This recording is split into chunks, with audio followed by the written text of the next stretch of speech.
In our last lesson, we learned about confidence intervals for two means based on dependent samples.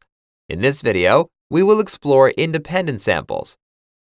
As we said earlier, there are three subcases: known population variances, unknown population variances but assumed to be equal, and unknown population variances that are assumed to be different.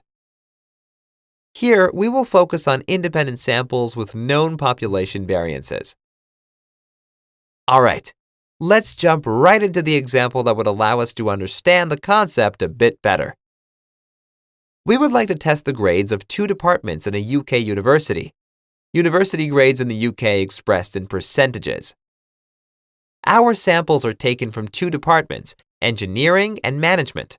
The table you see here summarizes the data.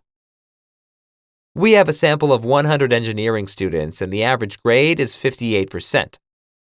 From past years, we know that the population standard deviation is 10 percentage points. Thus, the variance is known. We also have a sample of 70 students from the management department, and we've got a sample mean of 65%. Again, from past data, we know that the population standard deviation is 5%. Okay, but before we get on with calculations, let's point out three important considerations. First, the populations are normally distributed. That's a fair assumption as we are dealing with grades. Second, the population variances are known. And third, the sample sizes are different. Different sample sizes are a common occurrence in the real world. In our previous lesson, when we had dependent samples, we were testing the same people over time, so it made sense that the sample sizes were equally big. This time, however, the observations are completely different. They are students from different departments with different teachers obtaining different grades when taking different exams. The grade of a person from engineering doesn't in any way affect the grade of a person studying management, right? The two samples are truly independent.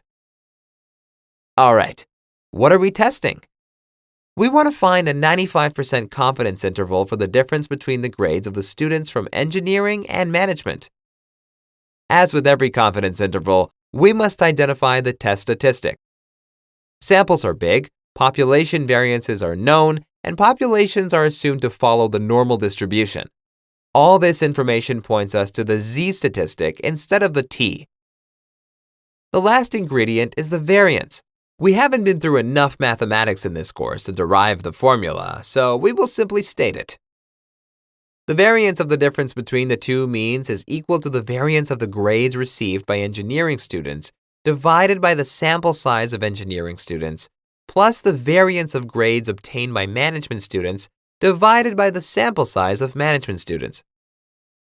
The underlying logic is that dispersion is additive. More variables means higher or equal variability. Okay, so what is the confidence interval formula this time? Well, it is given by the expression below. X bar minus Y bar is the difference point estimator. Z is the statistic. We plug in the numbers and get a confidence interval between minus 9.28 and minus 4.72. All right. What's the interpretation?